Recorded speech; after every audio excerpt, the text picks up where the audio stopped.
YouTube has continued to attack alternative media by demonetizing most of our videos. If you'd like to support the channel, please visit our Amazon store or our Patreon page. Links below. Hey, what's going on, everyone? My name is Matt Jarbo. This is 3 Buck Theater, and while I normally tend to cover more movie news, I do feel like this particular story, given the fact that my chosen career, what I'm doing with my time on this planet, has a lot to do with this particular show. Now, Netflix is known to give almost everything a second season. Like, pretty much most shows get a second season. But after that, it is up to the viewers to determine whether or not one does continue going. Now, a couple years ago, they announced that Colleen Ballinger's Miranda Sings YouTube channel was going to be turned into a series called Haters Back Off. Now, when this happened, I was legit excited. I was legit happy. I'm like, oh my God, a YouTuber, a person from this sphere, one that I'm completely on the opposite end from, but a YouTuber is getting a Netflix show. What does this mean for the rest of us? What kind of doors can this open? Could I pitch my psychic detective series? No, I'm kidding. Could something happen along those lines? If this show does well, it's going to prove that YouTubers have the ability to create. They have the ability to hold an audience outside of this platform, and they can be successful. So the show came out. Now, I'm not going to lie, I've not seen the whole thing. Just this past week, I had a severe case of food poisoning. I was down for the count for a couple days, so I caught up on shows that I had otherwise overlooked, and I started watching Haters Back Off, and I hated it. I mean that literally. I understand, Colleen loves it. This is her character, but there's nothing, at least in the first few episodes, even remotely redeeming about these characters. The mom, the uncle, the sister. The sister's okay, but everyone else is just nothing about it's redeeming to me. And I need at least a little bit of that in the very beginning part of the show, the first couple episodes, to solidify my continued watching. Take, for example, The Good Place, a show on NBC currently wrapped up its second half season, so to speak. And the show, again, is about, Kristen Bell is a bad person who goes to a good place. And the hook of the show is that she's trying to become good in order to, prove that she deserves to stay there, and also trick everyone who's already there. So essentially, it's kind of like, I'm not trying to compare the two. You can't at all. The Good Place is excellent characters, excellent writing. This one is just bad, but there's a redemption quality there in terms of the characters, in terms of what they are attempting to do. And the few episodes I've seen of Haters Back Off, it just feels like, hey, we have a budget. Let's tell the story. Let's do this. And I mean, it could get better. All right. It started off strong. So much so that Netflix greenlit a second season. The second season came out not too long ago, and the show just failed to connect. And a big part of that reason is, curiosity. People went to go check it out, for one, being one of Miranda's 5 million fans. That's going to be an instant boost, enough to probably warrant Reed Hastings and Netflix to give it a second season. But after that, it has got to basically attract the normies. It has got to have some kind of following, or people want to discuss it, and they are talking about it. From what I read, Season 2 just took a dump. I mean, Season 1 was bad from what I saw, but Season 2 was just meh. So that being said, Netflix canceled it. And again, I don't feel bad. I don't feel like I should be weeping a tear for Colleen. She's going to be fine. But she did write a response to this online, and apparently the news caught her off guard, because this is what she had to say.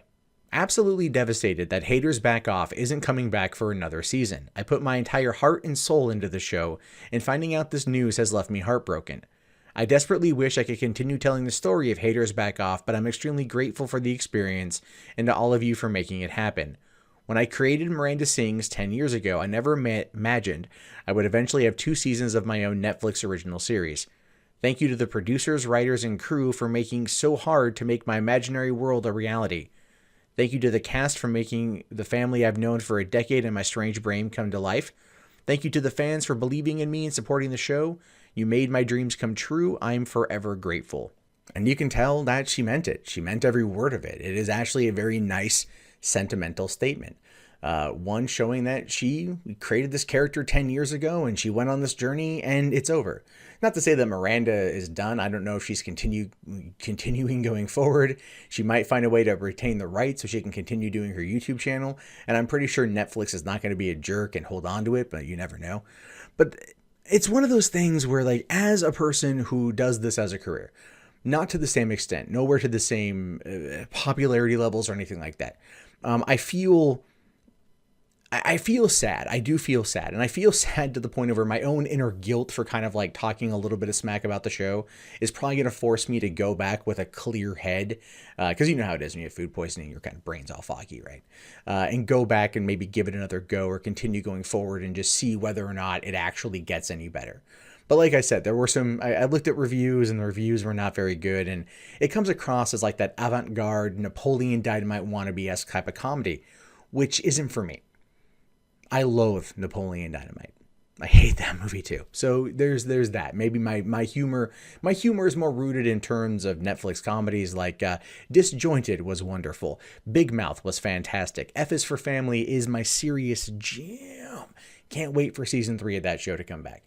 Haters back off though, not for me. But like I said, there's a certain connection I have in this. It's just because I care about YouTube. I love YouTube. This is my job, my career. I'm here all the time watching videos more than I listen to podcasts. I'm in it. I'm in it to win it. I'm balls deep in YouTube. And I want to see people who do YouTube as a career be successful. And I wanted to see Miranda Sings be successful because I wanted to see what might else come out of this. Who else might get an opportunity to go there. Now, I don't know if YouTube Red is going to come in and scoop it up or something, or try to see if they can get another type of Miranda-esque show on YouTube Red through their originals program. It seems like that would be a better place for it. But at the same time, who knows if Netflix is just going to hold on to it. So the future for YouTubers going into that space, with their character, so to speak, because a lot of people on here play characters. A lot of people are very exaggerated versions of themselves, and they're just playing something up. You know, like Fred, for example. Fred, I don't know why I forgot about Fred, but Fred, if you don't remember Fred, don't look him up. I can't tell who is worse, Miranda's character or Fred, but Fred Figglehorn was like the first YouTuber to hit like, I think 1 million subs or something. He was on iCarly quite a bit. He got a couple, DTV movies. He definitely rode that wave to success. And a lot of us on YouTube make fun of the guy. We make fun of him because it's like this high-pitched, squealy kid. It's just this annoying shtick. But people really, really liked it.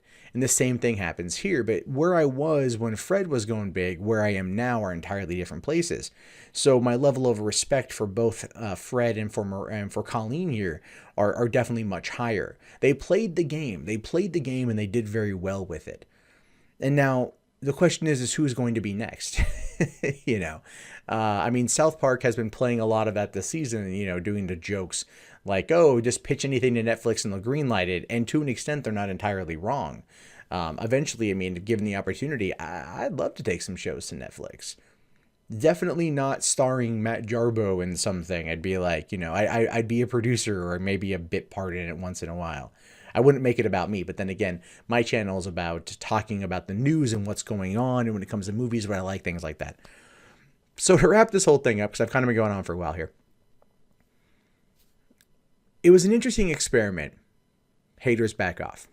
It's over now, and I'm not going to say that we're lesser as a result.